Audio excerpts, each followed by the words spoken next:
Aqui, o que nós acabamos de ler, fala de um período em que o povo de Israel passou pós-exílio, quando eles estavam cativos na Babilônia. Eles ficaram por 70 anos lá.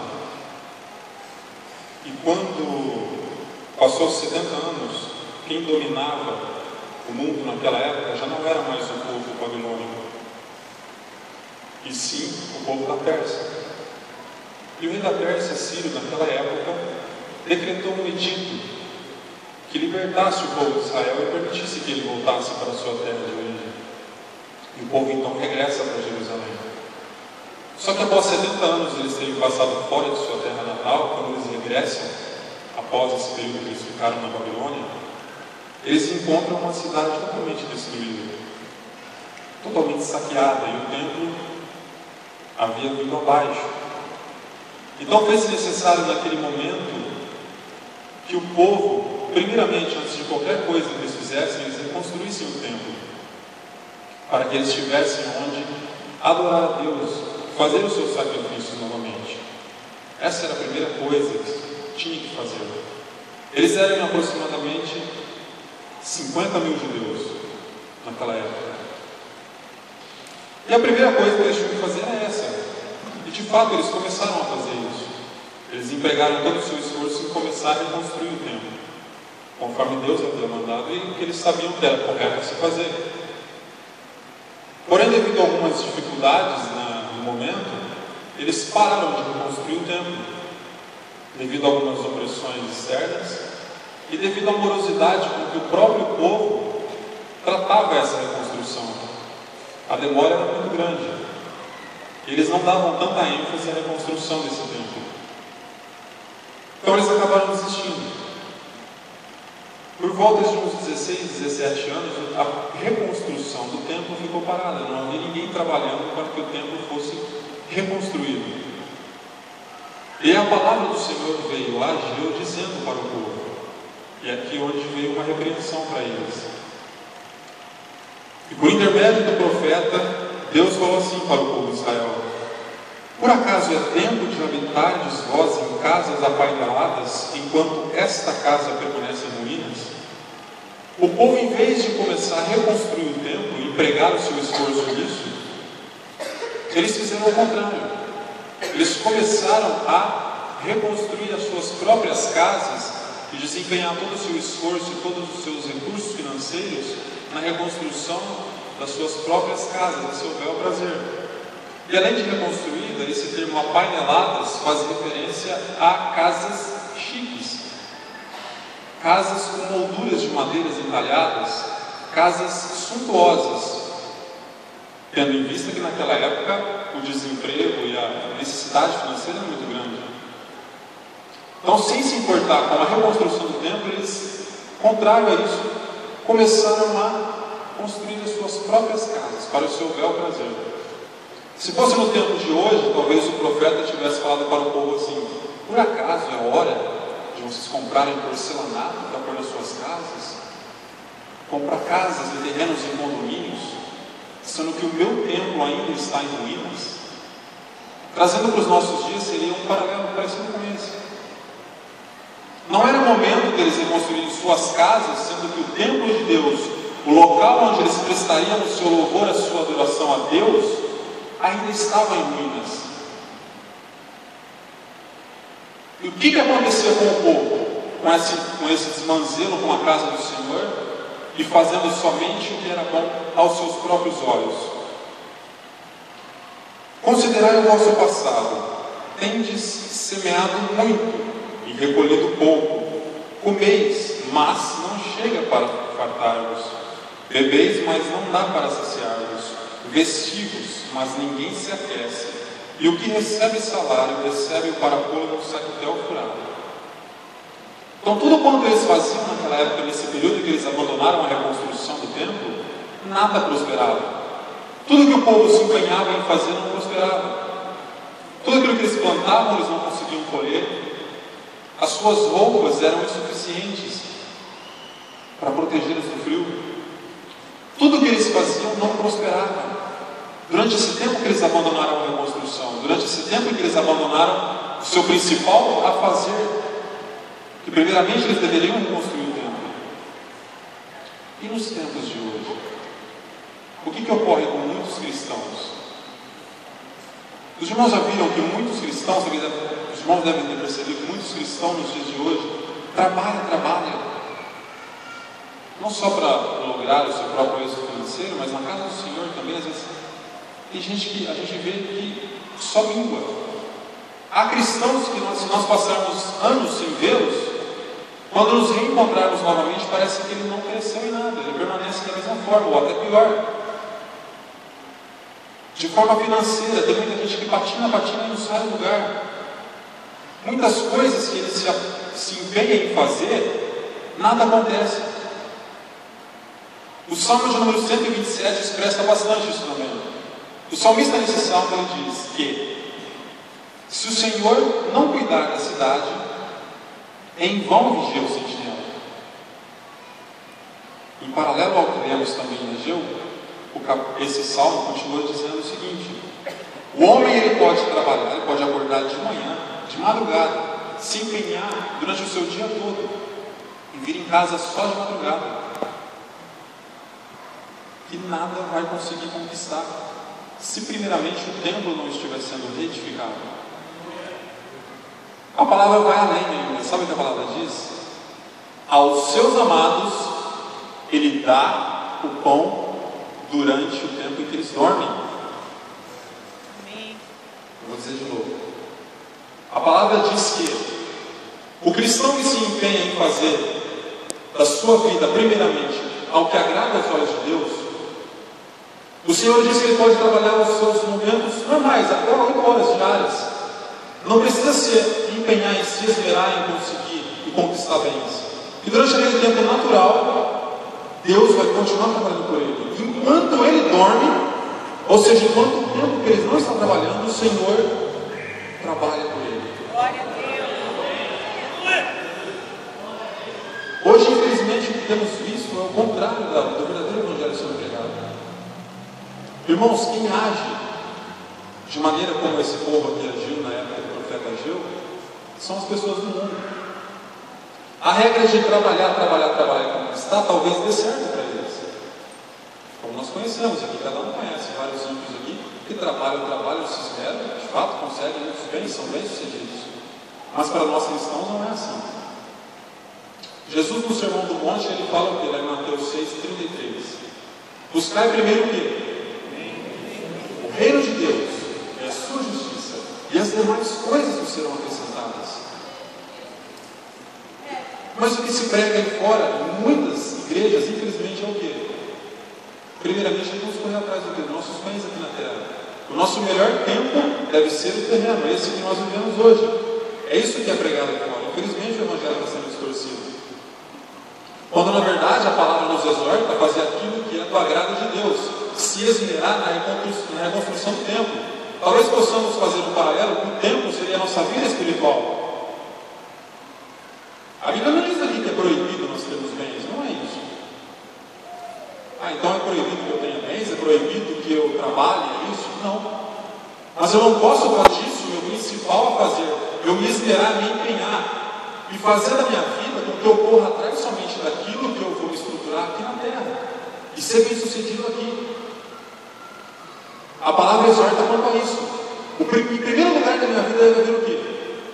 Uma devoção a Deus, sincera. Podemos olhar o exemplo de Paulo, ele não tinha nada aqui. Mateus 6,19 diz o quê? Onde está o teu tesouro, ali está o seu coração. Onde está o seu tesouro? O seu tesouro se constitui de bens aqui na terra?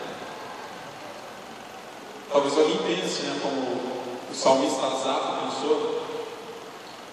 Por que na igreja há pessoas bem-sucedidas, há pessoas não bem-sucedidas? Por que parece que o mundo sempre é bem mais sucedido que nós? Mas no fim do Salmo 73, Asaf chega a uma conclusão de que o fim deles é a perdição. E a nossa é a vida eterna. O nosso empenho aqui na terra não deve ser invejar isso. Deve ser buscar o reino de Deus, a sua justiça, fazer a obra dele.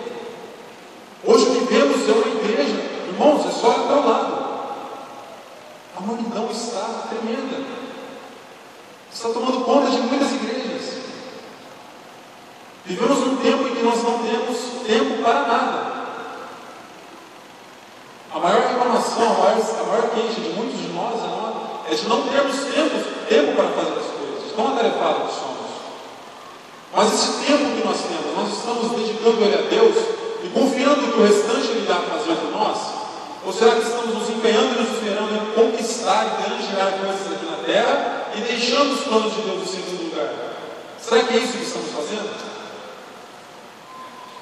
Será que ao final de nossas vidas poderemos dizer, como Paulo disse, que combateu o bom combate e guardou a fé? O que aconteceu com o rei Ezequias quando o profeta Isaías chegou para falar com ele e disse que a vida dele estava se acabando e que ele iria morrer? O que foi que Ezequias disse para Deus naquele momento? Será que a frase que ele disse nós poderíamos dizer no dia de hoje? Ele estava em sua cama e ele disse: lembra-te, Senhor, peço-te, que andei com fidelidade na tua presença. O que mais que ele disse, irmãos?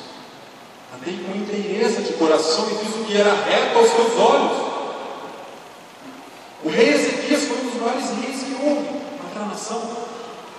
Ele fazia tudo o que era reto aos olhos de Deus.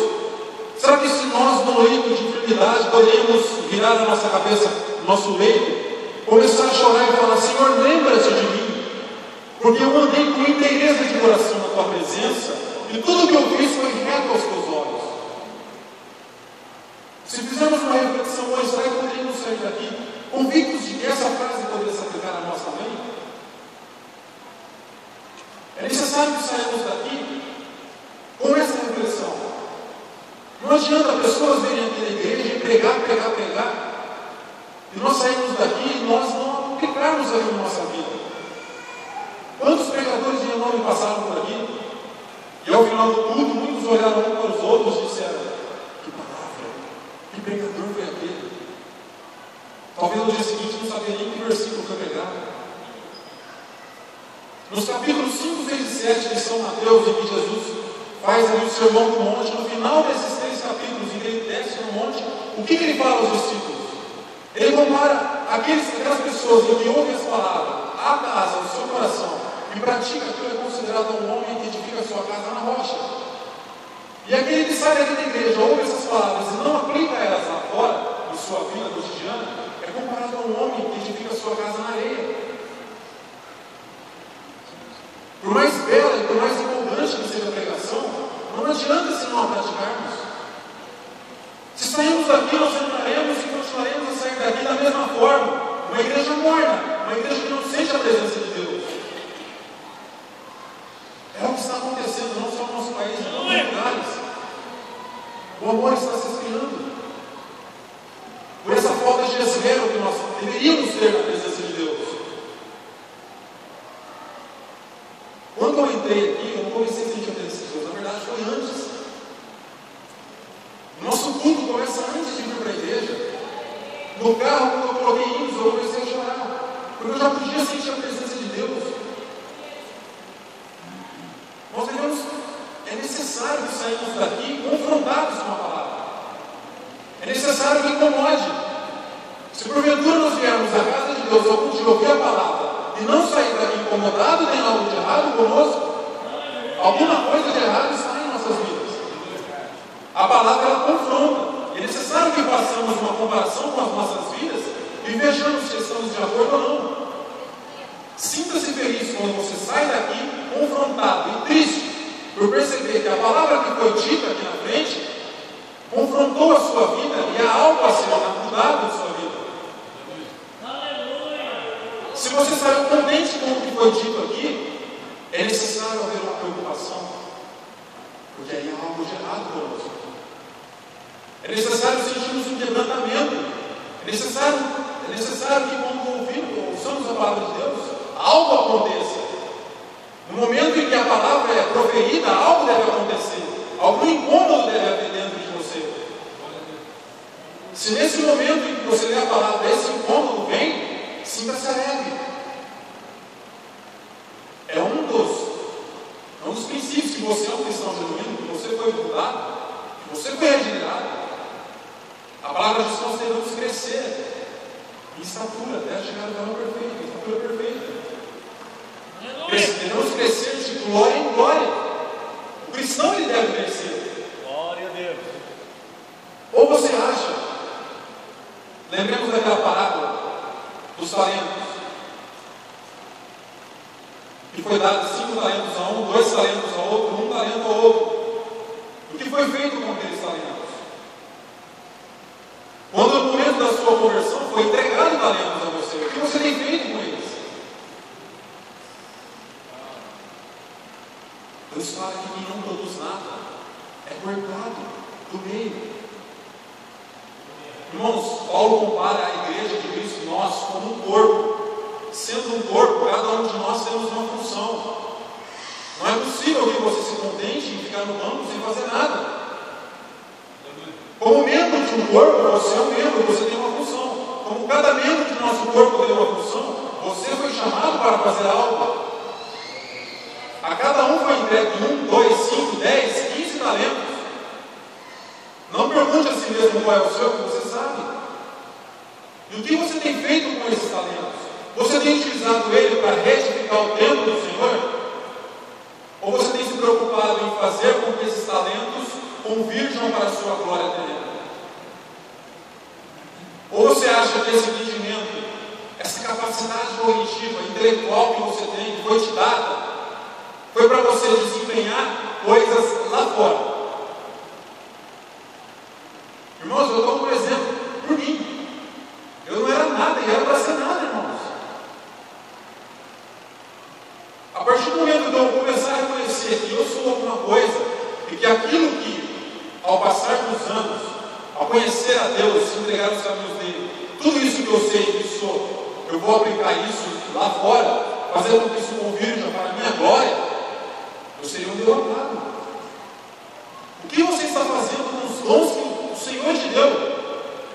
Talvez naquela época, na restauração do templo, um era pedreiro, o outro era marceneiro, cada um tinha um dom. Mas eles estavam aplicando esse dom no quê? Em suas próprias casas. Quando na verdade, o primordial era o quê? Aplicar todo o conhecimento deles, aquilo que Deus tinha dado para eles, na obra. Se o seu dom é cantar, se o seu dom é ter uma boa eloquência, se você tem habilidades sociais, interpessoais, aplique-as na obra. Deus ele confere a cada um tipo diferente de dom, um tipo diferente de aplicação na sua casa. Como membros, devemos ter as nossas obrigações dentro da casa do Senhor e fora dela. É de se admirar que alguém se contente em ficar da maneira que está e não procure melhorar. Contenta-se apenas em vir a casa e não melhorar. Não crescer de glória em glória, não crescer em graça e no conhecimento.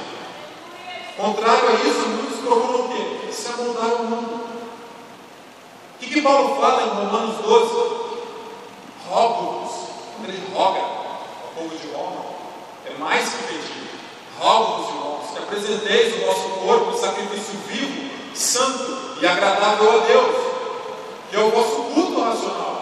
Qual é o seu culto que você veio prestar aqui hoje? Você está contente com o tipo de adoração que você veio entregar aqui? O tipo de sacrifício que você tem trazido ao templo? Não devemos estar contentes. O seu culto que você vem oferecer na semana que vem deve ser melhor do que hoje. Devemos crescer. Há pessoas na igreja que após a sua conversão passam-se 15, 20, 30 anos e continuam o mesmo. Paulo chama esses cristãos de meninos, não crescem. Não chegam ao amadurecimento pleno. A estatura de um varão perfeito, a maturidade cristã.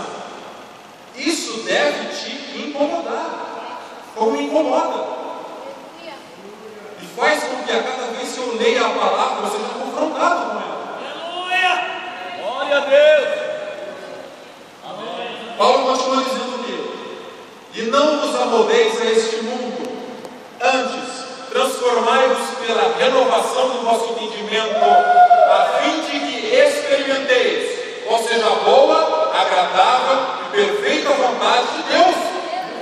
Glória a Deus! Temos transformado a nossa mente a fim de que nós experimentemos qual seja a boa, agradável e perfeita vontade de Deus. Isso tem nos confrontado, essa palavra nos confronta, essa glória após a nossa conversão? Aleluia. Muitos daqui poderiam lembrar quando foram convertidos, quando conheceram o Evangelho, e parece que havia uma disposição maior. Deus parece que na nossa conversão nos confere uma graça tamanha, que pode vir o embate que for, a luta que for, o muro maior que seja, parece que para nós é nada. Parece que pode vir luta que for na sua frente quando você é um novo convertido, que você derruba, você pisa na cabeça do inimigo, você vai adiante e segue, crescendo de glória em glória. Mas acontece que com o passar do tempo nós vamos relaxando. Parece que aquele ímpeto que havia em nós no início não há mais. Aquela vontade de crescer de glória em glória, aquela vontade que tínhamos de vir para a casa de Deus, já não existe mais. Chegamos até a pensar que não somos convertidos, não somos cristãos genuínos. Será que a minha salvação é certa? Quantos de nós não pensamos assim? Muito disso se dá pelo quê? Por aquilo que nós fazemos de primordial na nossa vida. Como que é transformar a nossa vida de forma que o primordial, o primeiro lugar, seja para Deus? Irmãos, a Bíblia diz que sem fé é impossível agradar a Ele. Sem fé é impossível agradar a Deus. Logo, se temos fé, daremos crédito ao que está escrito aqui e acabamos de ler. Que, se buscarmos o reino de Deus e a sua justiça, as demais coisas nos serão acrescentadas. Quais coisas? Os irmãos veem no capítulo, um pouquinho antes desse versículo, ele vai falar quais são.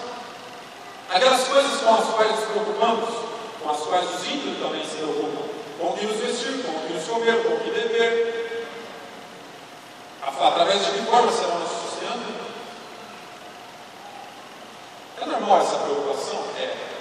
Agora, o que nos diferencia do ímpio é que nós não perdemos a noite de sono, não nos afatigamos a tal ponto de buscar essas coisas, porque nós concluímos que, se temos fé, agradamos a Deus, se cremos nele, faremos a sua obra e buscaremos o seu reino, cônscios de que todas as demais coisas nos serão acrescentadas,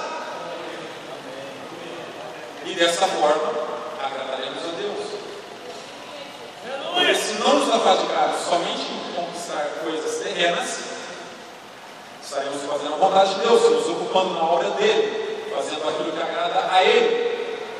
Fazendo isso, ele verá que temos fé, que o restante nos será acrescentado. E ele não nos acrescentará. Faça uma prova com Deus.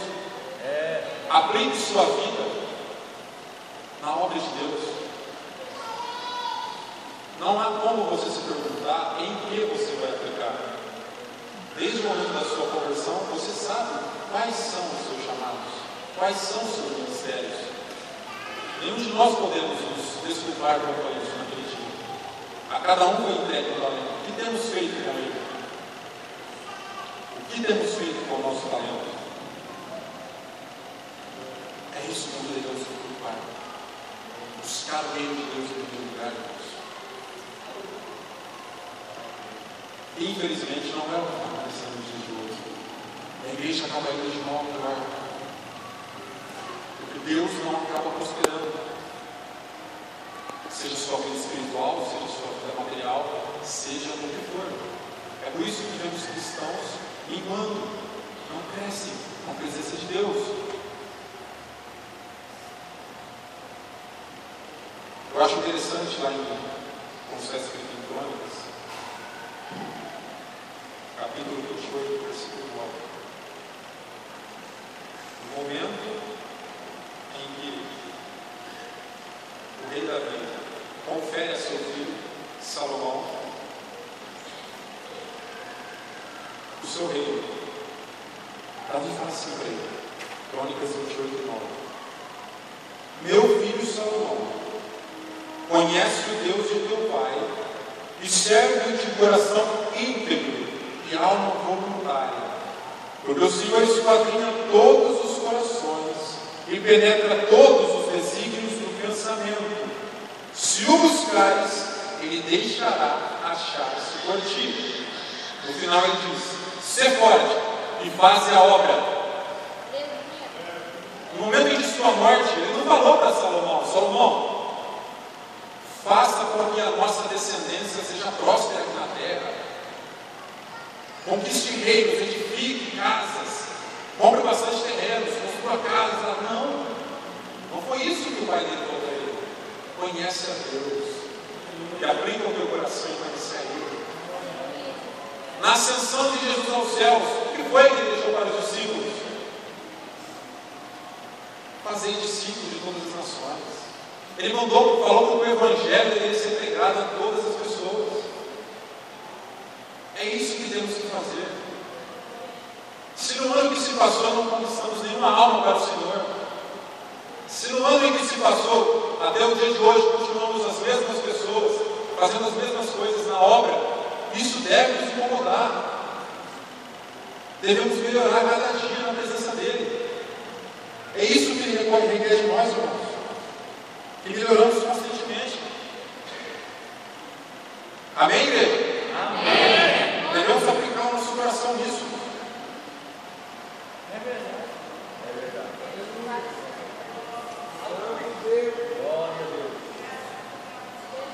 É triste quando nós vemos o mundo lá fora. Muitas vezes, não o mundo, eu digo as igrejas, de fato não pregam o Evangelho. Não o Evangelho verdadeiro, mas acabam pregando o Evangelho distorcido. Eles pregam a bem-aventurança na terra, somente isso. As coisas de Deus ficam sempre por último. As coisas que de fato agradam a Deus, o verdadeiro Evangelho, isso nós não vemos. E essas igrejas são abarrotadas. Paulo já disse de antemão há muito tempo atrás que nos últimos dias eles ajuntariam para si doutores, segundo as suas próprias concupiscências, e como se tendo comichão nos ouvidos, ajuntariam doutores para si, e não aceitariam a verdadeira palavra. Paulo já disse tudo isso lá atrás. Temos visto isso acontecendo hoje. O tempo deixado de lado, e muitas pessoas se esmerando em conquistar coisas terrenas. Lembrando, irmãos, não é proibido, desde que o seu tempo já esteja perdido, desde que aquilo que toma primeiro lugar na sua vida é Deus. Não é pecado desejarmos as coisas daqui. Agora, esse desejo também tem que ser um desejo genuíno. Paulo diz na primeira carta aos Coríntios, capítulo 10, versículo 1, que quer comais, quer bebais, ou façais qualquer outra coisa, fazei tudo para a glória de Deus. Então sejam sábios os seus pedidos diante de Deus, para que Ele os conceda. Aquilo que você tem desejo de adquirir, aquilo que você pede para Deus, é para a glória dele ou é para a sua glória? Então, antes de chegar a Deus, se ajoelhar na sua presença e pedir algo a Ele, lembre-se dessa palavra que Paulo diz. Se aquilo que você está prestes a pedir a Deus vai convergir para a glória dele, amém, peça. Se não é para a glória de Deus, é para a sua própria glória, algo está errado. O que seriam coisas, então, que pedíssemos a Deus, que seriam segundo o coração dele, que seriam para agradar a Deus? Irmãos, havia um tempo que eu admirava muito pessoas que se dedicavam na obra, pessoas que amavam aquilo que faziam dentro da casa de Deus, e não havia esse desejo em mim. Sempre toquei na banda, eu me contentava simplesmente com aquilo. Mas desde que Deus chamou, ele sabia, já havia colocado em meu coração que havia algo mais para fazer. Irmãos, eu nunca desejei daquilo que eu estou fazendo o que eu estou fazendo agora. Nunca desejei, nunca quis isso. Mas quando Deus confere e nós não utilizamos aquilo, Ele vai cobrar. Ele nos cobra acerca disso. A cada um Deus deu o talento. Precisamos usar isso na obra. Fazer com que isso convirja para a glória de Deus. Faça pedidos sábios. Senhor, ajude-me a ganhar almas. Quem ganha almas sábio é. Tem um pregador muito famoso que ele sempre orava a Deus e em suas orações ele incluía a seguinte frase, o seguinte pedido: Senhor, coloca a eternidade em meu coração. Nossa, isso é lindo demais. Coloca a eternidade em meu coração. Ata-as em meu coração, a tua palavra. Porque se tudo que eu fizer aqui eu sempre tiver em mente a eternidade, eu estarei juntando tesouros lá, estarei granjeando coisas lá. Isso é sábio. Faça pedidos a Deus que convirjam para a glória dele. Senhor, me capacite para que eu possa fazer a tua obra. Incomoda-me a tal ponto de que eu fique a todo momento buscando melhorar a tua presença. Porque isso não é do sábio.